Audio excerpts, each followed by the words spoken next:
Many seniors, by the age of 60 or even earlier, show signs of metabolic diseases or some tendency of them. Many people in this age range have elevated high blood pressure or blood sugar or arthritis or signs of osteoporosis or a combination of them.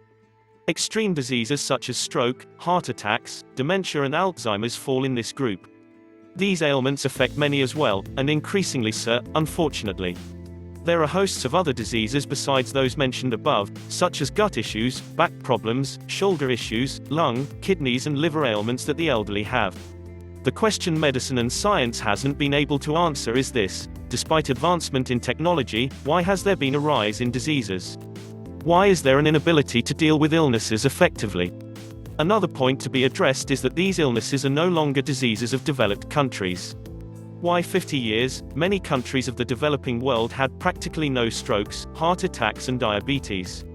Now, it is on the rise everywhere. I mention this because, I feel, that the role of physical exercise has been pushed aside. There might be rather reasons, for instance, nutrition, but for the moment let's dwell on the physical role. In the past, the medical establishment and the public believed that exercise and movement was for the young and that the old should relax and take it easy. Any movement of the body was frowned upon. This was the notion that I was exposed to some 30 to 40 years ago. Old people would sit in their armchairs and gaze, read or watch TV. They would only get to go to the restroom or to eat. In some cases, food was served to them where they sat. The women folk were more active. Besides cooking, they tended to all the household chores. A worse belief held was that exercise was counterproductive. There was no benefit whatsoever. It couldn't help with circulation and there couldn't body mass increase. The notion was that it could potentially harm the older person.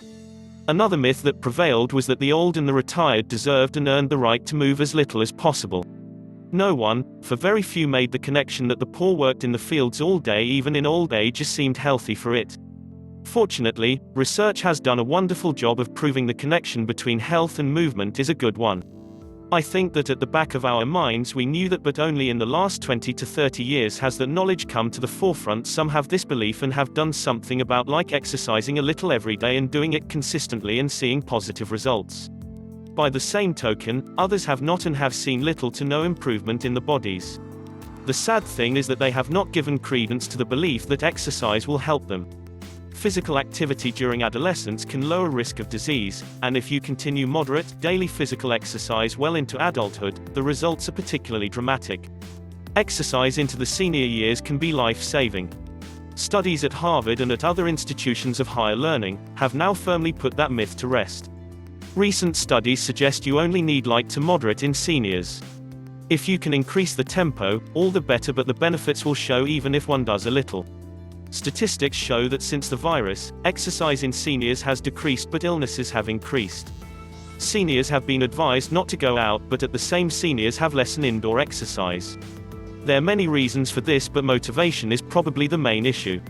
It takes more effort to exercise at home. The effect of stress on the body since the virus can only be guessed at this point. We don't have percentages at this point, but it will probably show a lot of negativity.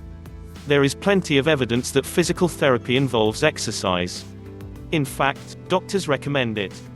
The science of geriatrics encourages exercise, as do many other branches of science and medicine.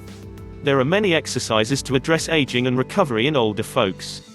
Physical therapy is also used for younger athletes, for example using strengthening, toning, walking, stretching and other forms of exercise.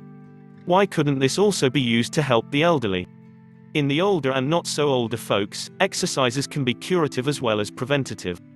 For instance, strengthening exercises can help with legs and arms, toning and help with falls, knees and hips issues, fractures and the body as a whole. Isn't this a better way to address ailments?